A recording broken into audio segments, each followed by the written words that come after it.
व्यावहारिक एवं पारमार्थिक जीवन के प्रबल प्रेरणा स्रोत परमाराध्य परम पूज्य सदगुरुदेव जी, मंचासीन परम वंदनीय संत समाज,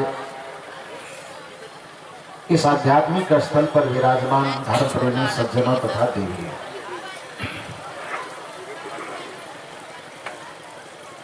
महर्षि चाणक्य ने कहा है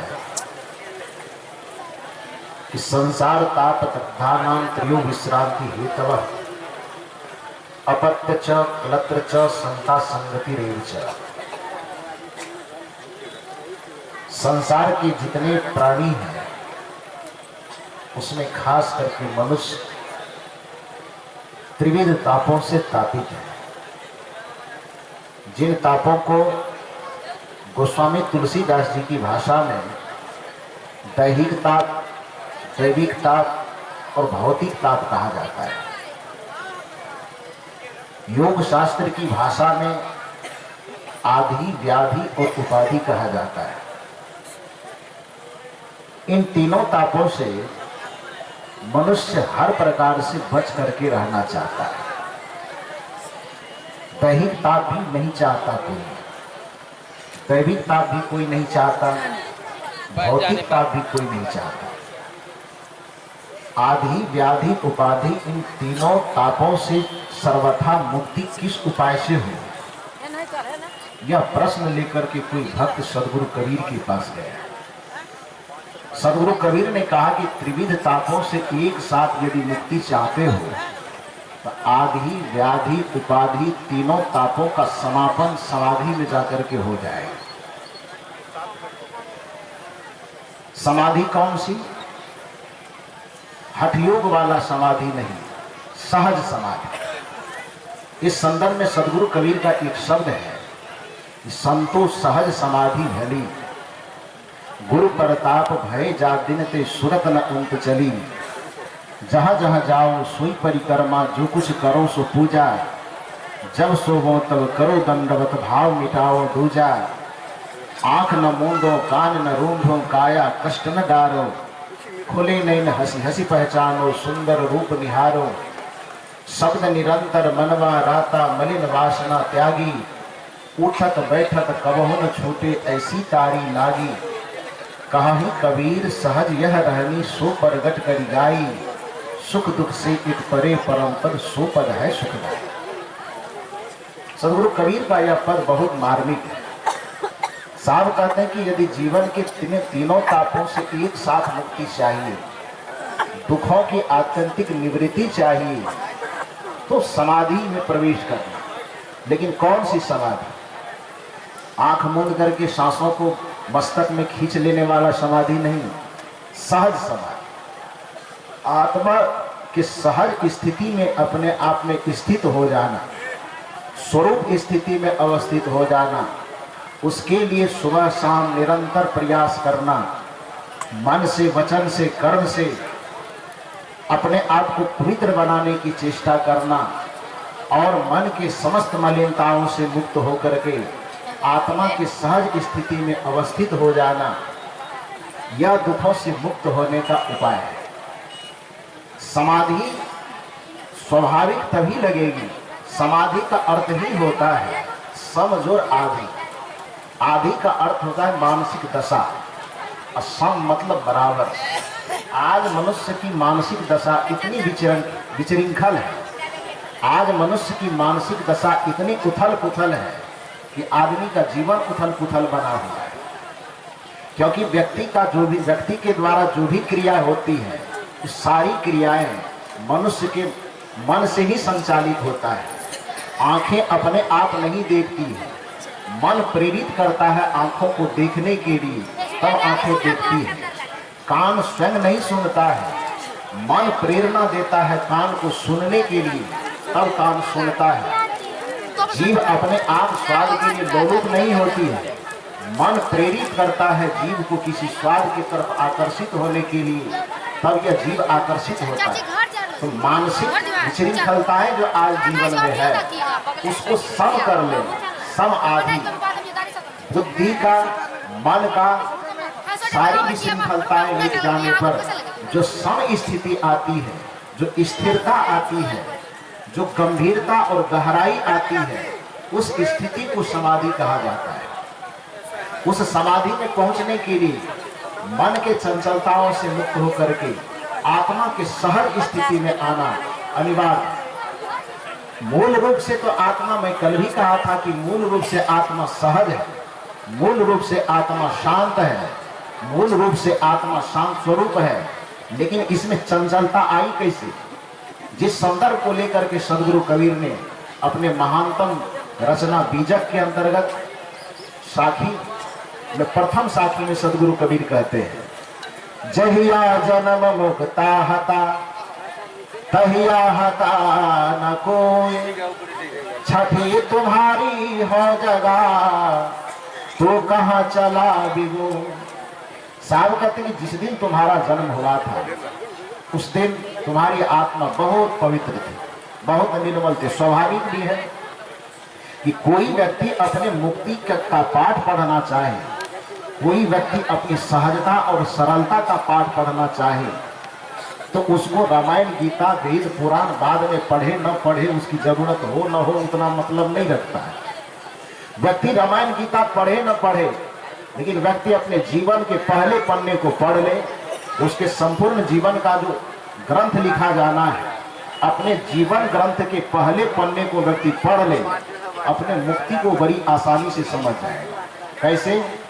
तो किसी के जीवन को पढ़ने की जरूरत नहीं, अपने जीवन के उस दिन को पढ़िए जिस दिन आप मां के गर्भ से निकले थे। आपके जीवन पर क्या था? इस आत्मा के ऊपर कौन सा भार था? इस पे नशा था कि दुर्व्यसन था? इस आत्मा के साथ सांप्रदायिक द्वेष था कि जातीय कटुता थी? इस आत्मा के ऊपर में कौन सा विकार था? सदगुरु कबीर कहते हैं कि इस आत्मा के साथ में कोई विकार नहीं था, आत्मा उस समय निर्मल थी, इसमें कोई कटुता नहीं थी, कोई ईर्ष्या नहीं थी, कोई द्वेष नहीं थी, कोई चंचलता नहीं थी, आत्मा मूलतः स्थिर थी। लेकिन जैसे जैसे इस आत्मा में मन का संपर्क हुआ और अहंकार का प्रवेश होता चला गया, छठी मतलब यहाँ मन है। हमारे पास 5 ज्ञानेंद्रियां हैं जो प्रत्यक्ष दिखाई देता है, और एक छठा मन है जो इंद्रियों की गिनती में तो आता है लेकिन दिखाई नहीं देता। सदगुरु कबीर इंद्रियों की गणना करते हुए जो छठा शब्द का प्रयोग कर रहे हैं, उसमें मन के लिए कह रहे हैं कि जहिया जन्म मुक्ता हता, जिस दिन तुम्हारा जन्म हुआ था उस रोज तुम्हारे साथ न नशा, न दुर्व्यसन, न झूठ, न कपट, न छल, न प्रपंच, न ईर्ष्या, न द्वेष, न कलह, न कल्पना, न आडंबर, न पाखंड, कुछ साथ में नहीं था। जहिया जन्म मुक्ता हता तहिया हता न, बंधन का कोई कारण नहीं था। लेकिन छठी तुम्हारी हो जगह, जैसे ही तुम्हारी छठी इंद्रियां अर्थात मन में हो जगह, अहंकार जगह, अज्ञानता का बीजारोपण होना शुरू हुआ, तू कहाँ चला विभो? उस दिन से तुम अपनी मुक्त अवस्था से, शांत अवस्था से, सरल और सहज अवस्था से उतना दूर होते चले। समाधि में लौटना चाहते हैं तो पुनः आत्मा को उसी सहज स्थिति में लौटाएंगे। ऐसा केवल सदगुरु कबीर की मान्यता नहीं है, इस सनातन परंपरा के त्रिदेव में माने जाने वाले भगवान शंकर से सभी परिचित हैं, नाम जानते हैं, बड़े ध्यानी थे। उनके जितने चित्र देखे जाते हैं, अधिकांश चित्रों में शंकर भगवान आंख बंद किए हुए बैठे रहते, कुछ काम धाम करना नहीं, लोक व्यवहार के लिए जो थोड़ा बहुत खाना पीना हो जाता होगा, उसके बाद अधिकांश समय वो आंख बंद करके बैठे रहते थे। माता पार्वती जो उनकी अर्धांगिनी धर्मपत्नी थी, उधर से आई और भगवान शंकर से कही कि लोग परिश्रम करके, काम धंधा करके, व्यापार करके इतनी उन्नति कर लिए, घर मकान दुकान नया नया बनाता है, सबकी पत्नियां नई नई साड़ी पहनती है, नई नई गाड़ी पर चढ़ती है, हमारे लिए आप इतना दिन से कोई काम धंधा करते नहीं हैं, मेरे लिए ना सोचे ना सही, कम से कम अपने बच्चों के लिए सोच लेते। उसके लिए साइकिल तक की व्यवस्था नहीं कर सके, कार्तिक मयूर से काम चला रहा है, अब गणेश को चूहा से काम चलाना पड़ता है। ध्यान में बैठे रहने से क्या हो? जैसे पत्नियों का ताना होता है पति लोगों के लिए, तो माता पार्वती हम लोगों के लिए, आप लोगों के लिए भले जगदम्बा हो गए, शंकर भगवान के लिए तो पत्नी ही है ना, तो पता होगा पत्नी वाले को कैसा होता है। तो ताना मारती है, ये आंख बंद करे करे बैठे रहते हैं, कोई काम धंधा नहीं, कुछ भौतिक उन्नति नहीं, क्या करते रहते हैं। भगवान शंकर ने कहा कि हमको ये करने से बड़ा आनंद मिलता है, समाधि का आनंद। माता पार्वती ने कहा ये समाधि उमाधि क्या होता है। भगवान शंकर ने कहा कि चाहूं तो मैं तुझे भी बता सकता हूं, पूरी दुनिया को बता सकता हूं, लेकिन बताने की योग्यता हो, सुनने योग्यता हो तब तो सुना। माता पार्वती ने कहा कि दुनिया में योग्यता की गणना कीजिएगा, हम पत्नी हैं, सब चीज के आधे के हकदार, हमें तो बताना ही पड़ेगा। आप लोगों को मालूम होगा कि पूरे दुनिया से पति लोग, पूरी दुनिया से कोई पुरुष कहीं से जीत करके आ जाए, पत्नी के सामने में उसको घुटना टेकना पड़ जाता है। जब भगवान हो कि साधारण इंसान हो, तो दोनों की गणना वहां पर बराबर हो जाती है। माता पार्वती ने कहा कि योग्यता की गणना दूसरे जगह कीजिएगा, मेरे सामने पति आप हैं, मैं पत्नी हूं, मुझे बताइए कि समाधि लगाते कैसे है, इसमें आनंद कैसे मिलता है। भगवान शंकर वर्णन करते हैं और गोस्वामी तुलसीदास इस वर्णन का चित्रण रामचरितमानस में करते। क्या? शंकर सहज स्वरूप सम्हारा, लागी समाधि अखंड अपारा। सदगुरु कबीर का दर्शन, कि भगवान शंकर के इस दर्शन से तालमेल खाता है कि नहीं खाता है। लोग कहते हैं कि कबीरपंथी लोग भगवान भगवती को मानता पानता नहीं है, लेकिन जब सत्य की गहराई में उतरेंगे तो सदगुरु कबीर जितना भगवान, जितना भगवती, जितना देवी, जितना देवता, जितना ईश्वर, जितना परमात्मा को मानते हैं, उतना शायद ही कोई मानता हो। मेरी समझ तो यह कहती है, यदि दुनिया के निगाह में कबीर परमात्मा को नहीं मानते हैं तो शायद धरती पर कोई परमात्मा को नहीं मानता है। मुझसे आप पूछें तो यदि मैं कहूं आपको कि यदि सदगुरु कबीर ईश्वर को नहीं मानते हैं तो शायद इस धरती पर कोई ईश्वर को मानता ही नहीं है। यदि सदगुरु कबीर देवी और देवता को नहीं मानते हैं तो मेरा अध्ययन, मेरा अनुभव कहता है कि शायद इस धरती पर देवी और देवता को कोई मानता ही नहीं। लेकिन अंतर है। अंतर क्या है?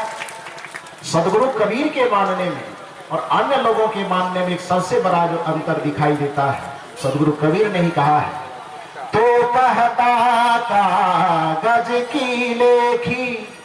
अन्य लोग लकीर का फकीर बने रहे, जो रीति कहती है, जो रिवाज कहता है, जो पंथ कहता है, जो परंपरा कहता है, जो मान्यता कहता है, उस पर बिना विचार, बिना विवेक किए उस बातों को जो का क्यों मान लेना अन्य लोगों की मान्यता है, अन्य लोगों की विचारधारा है।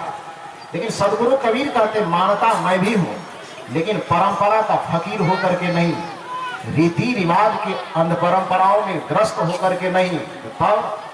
तो कहता कागज की लेखी, मैं कहता निज आँखन देखी। यही अंतर हो जाता है। तो कहता कागज की लेखी, मैं कहता निज आँखन देखी। तो कहता कागज की लेखी, मैं कहता निज आँखन देखी। तेरा मेरा मनवा कैसे एक होई रे। तुम्हारा और हमारा मन भला एक कैसे हो सकता है? अन्य लोगों की मान्यता में है कि हनुमान उसे कहते हैं जो पुछड़ी लटकाए हो, मुंह फुलाए हो, गदा लेकर के चौराहे पर खड़ा हो, उसको हनुमान कहा जाता है। सदगुरु कबीर कहते हैं हनुमान को हम भी मानते हैं, लेकिन हनुमान के संविधान के अनुसार मानते हैं। गदा वाला या पुछड़ी वाला जो चौक पर खड़ा उसको नहीं मानते। लोगों ने पूछा कि तब आप हनुमान को कैसे मानते हैं? सदगुरु कबीर ने कहा हनुमान चालीसा उठा करके देखो कि हनुमान जी का आईडी प्रूफ क्या कहता है। उसका जो voter I card, Aadhaar card है, एनआरसी लागू हो रहा है। हाँ। यदि आईडी से व्यक्ति का परिचय कार्ड में नहीं खाएगा, खबीर करके देश से कहाँ बाहर निकाल दिया जाएगा, मुश्किल हो जाएगा। वीडियो बनी। सदगुरु कबीर ने कहा कि हनुमान जी का जो आधार कार्ड है आधार कार्ड कौन? उसका हनुमान चालीसा। हनुमान चालीसा में हनुमान जी का जो व्यक्ति को परिचय दिया गया है, उस परिचय से चौराहे पर खड़े रहने वाले हनुमान जी के थोड़ा तालमेल करके दिखाओ। तालमेल खाता है कि नहीं? पढ़े हैं ना आप लोग हनुमान चालीसा? पढ़े हैं क्या? थोड़ा आज मेरे अनुसार से पढ़ लो। हनुमान जी का परिचय हनुमान चालीसा में क्या? दो परिचय हनुमान जी का। पहला क्या? जय हनुमान ज्ञान गुण सागर, है कि नहीं? देखिए कबीर साहब कैसे नहीं मानते हैं, देवी देवता भगवान। हनुमान चालीसा के अंदर हनुमान जी का परिचय क्या है? जय हनुमान ज्ञान गुण सागर, जय कपीस तिहु लोक उजागर। एक परिचय हनुमान जी का यह है, जय हनुमान ज्ञान गुण सागर। हनुमान उस हनुमान की जयकार करनी चाहिए, उस हनुमान को स्वीकार करना चाहिए जो हनुमान ज्ञान और गुण के सागर है। गिनती करते जाएंगे कौन कौन चीज? ज्ञान के, गुण के सागर। सागर में क्या होता है? पोखर। सागर मतलब नदी है, रोड की साइड का नाला, पता है? सागर मतलब अथाह, जिसका था नहीं, जिसकी गणना नहीं, जिसका मूल्यांकन नहीं। जय हनुमान ज्ञान गुण सागर। हनुमान जी का पहला परिचय कि हनुमान ज्ञान और गुण के सागर है। अब दूसरा परिचय, रामदूत अतुलित बल धामा, अंजनी पुत्र पवन सुत नामा। वो परिचय है ना? रामदूत अतुलित बल धामा, अंजनी पुत्र पवन सुत नामा। तो दो परिचय जो संविधान में लिखा हुआ है, उसका आधार कार्ड में हनुमान चालीसा इसको हटा के रखे ना, हाथ में रखे लिए हैं तो हनुमान ज्ञान गुण सागर। और दूसरी पहचान की रामदूत अतुलित बल धामा। ये दोनों ऐडी पुरुष को ले जाकर के चौराहे पर खड़े जो गदा लेकर के मुंह फुलाया हुआ है, उससे ताल। संत सम्राट सदगुरु कबीर के परम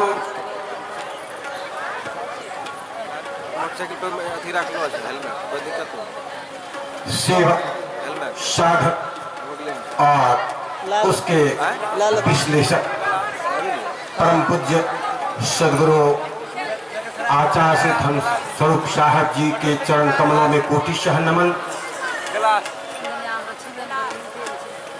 और आप आए हुए तमाम सज्जनों को मेरा नमस्कार है। आज के युग में अध्यात्म शिक्षा के द्वारा हमारे परम पूज्य गुरुदेव कबीर विचार मंच के द्वारा चौमुखी विकास के लिए हर प्रकार के विश्लेषण करते हुए जीवन जीने की कला बताते हैं, सच्चे मार्ग पर चलने के लिए भी बताते हैं। इतना ही नहीं, यह सत्संग का विराट समारोह तैयार कर यह अध्यात्म विद्यालय खोलकर लाखों के खर्च के तहत अध्यात्म शिक्षा देते हैं और सामाजिक विकास की ओर आकर्षित करते हैं हम लोगों को। हमें आशा ही नहीं, पूर्ण विश्वास है कि हम लोगों का थोड़ा थोड़ा जीवन परम पूज्य गुरुदेव को चला जाए, ताकि हम लोगों को बहुत दिनों तक अपना दर्शन देकर मार्गदर्शन मिलता रहे। चौमुखी विकास गुरुदेव के अमृतमय वाणी से अभी आप लोग नहला रहे थे, सुन रहे थे कि हमारा विचार कैसा होना चाहिए, हमारा जीवन कैसा होना चाहिए, सब आप समझ रहे हैं। फिर भी हम अपने आप में भूल बैठते हैं, समझ नहीं पाते। दहेज प्रथा के ऊपर उद्घोषक ने ऐसा कहा, मैं जो समाज में देखता हूं मेरे मन में विचार उत्पन्न होता है और मैं उसे चित्रित कर देता हूं। मेरे घर के बगल में एक हमारे पड़ोसी थे, उन्हें 3 बच्चे थे, 3 लड़कियां थी, 2 लड़के थे। और लड़कियां बड़ी हो गई थी, शादीशुदा योग्य हो गई थी।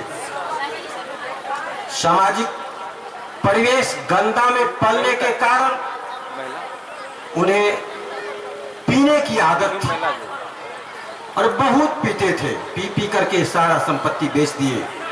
3 कट्ठा जमीन मार्केट में था, बाजार में था। बड़ी बेटी की शादी का तैयारी किए, पैसा था नहीं। उन्होंने लड़कों को 1 कट्ठा जमीन देने का वादा कर लिया। कहा शादी से पहले मैं आपको लिख दूंगा। बात फाइनल हो गई। शादी में लिखने के समय वह दारू पिला करके अपने ससुर साहब को 2 कट्ठा जमीन लिखा दी। उधर बच जाता है 1 कट्ठा। शादी संपन्न हो जाता और उसके बाद फिर भी उस लड़के का बहुत बड़ा प्रेशर पड़ गया और लड़का ससुराल नहीं आना चाहते थे और नहीं आते थे। और बहुत प्रयास के बाद 2-2.5 साल नहीं आए। लेकिन आगे होली आने वाली है, फागुन का महीना था। बहुत प्रयास के बाद दुल्हा जी को बुलाया गया और दुल्हा जी जब आते हैं तो मेरे पत्नी से उस लड़की का बहुत लगाव था, ननद भौजाई की संबंध थे। और हम भी संजोग बैठे हुए थे और बहन आई, कहती भैया यही है दुल्हा जी, नहीं आते हैं। तो उसके व्यवस्था पर मुझे रोना आ गया। मैंने दुल्हे जी का हाथ पकड़ लिया और कृपा था ऐसे सदगुरु का। मैंने उनसे कहने लगा, क्यों रुसे थे? मोटरसाइकिल के लिए 2.5 साल बीत गया, बहुत उम्र पर शादी हुई थी। उसके बाद मैंने कहा हाथ पकड़ के कि मानो मानो मानो दुल्हा, मानो मानो मानो दुल्हा, हमनी के बात यो यही गहन में विदा करब हम मोटरसाइकिल के साथ। यही गहन में विदा करब हम। मानो मानो मानो दुल्हा, मानो मानो मानो दुल्हा, हमनी के बात यो यही गहन में विदा करब हम मोटरसाइकिल के साथ। भैया गहन में विदा करब हम मोटरसाइकिल के साथ।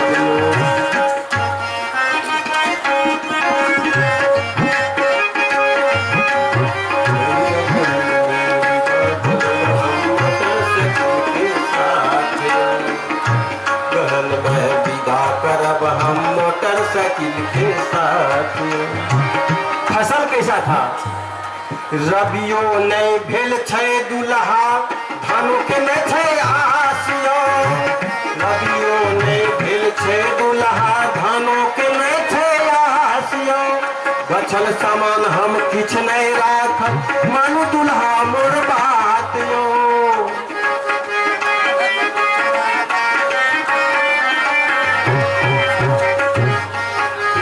भेल छै दुल्हा, धानु के नहीं छै आसियो।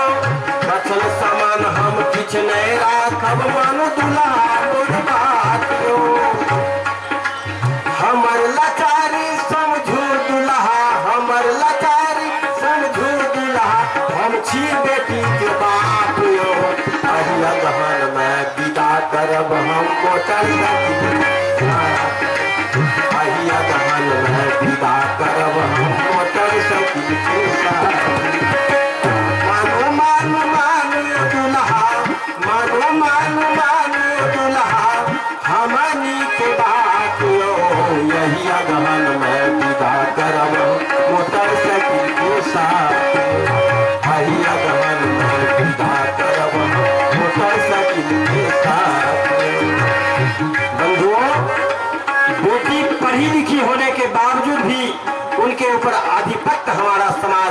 करते रहता है, जुल्म ढाते रहता है। लड़की संजोग से बीए पास थी, प्रतिष्ठा को प्राप्त की हुई थी, फर्स्ट डिवीजन से ऑनर्स सिक्योर हुआ था। मैंने कहा कि पढ़ल लिखल मोर बेटी छै दुल्हा, हर के रोशन कैने छै, नीक नंबर से पास केने छै, प्रतिष्ठा के पहिने छै।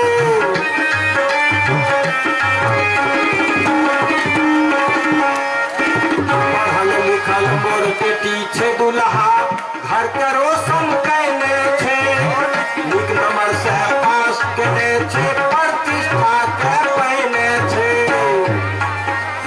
अहो नीक खानदानक बालक, अहो नीक खानदानक बालक, राखू के लाज यो, आही अगहन में विदा करब हम मोटरसाइकिल के साथ, आही अगहन में विदा करब हम मोटरसाइकिल के साथ। मानो मानो मानो दुल्हा, मानो मानो मानो दुल्हा, हमानी के बात लो, आही अगहन में विदा करब हम मोटरसाइकिल के साथ, आही अगहन में विदा करब हम मोटरसाइकिल के साथ। इतना ही नहीं भाई, हमारा सरकार भी हमारे बहन को बचाने के लिए बेटी बचाओ बेटी पढ़ाओ का नारा देता है। हमारे सदगुरुदेव जी समुचित जीवन जीने के लिए शिक्षा इस तरह का ज्ञान बरसाते हैं, फिर भी हमारे ऊपर असर नहीं पड़ता। हमारा मन कैसा छोटा होता है, उस बेटी को गर्भ में ही मार देते हैं, दफना देते हैं। होता क्या, डरते हैं, इसलिए हम अपने आप को अभागा समझते हैं। क्यों? बेटी कर्म के कर्जा होय छै, कहे में लगैया लाज यो।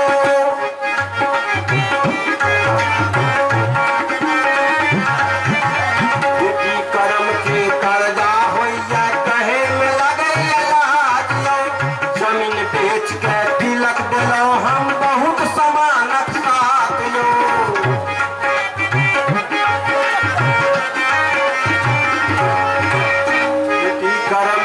कर्जा होय छै, कहे में लगैया लाज यो। जमीन बेच के तिलक देलौं हम बहुत समानक साथ यो। एके मोटरसाइकिल के खातिर, एके मोटर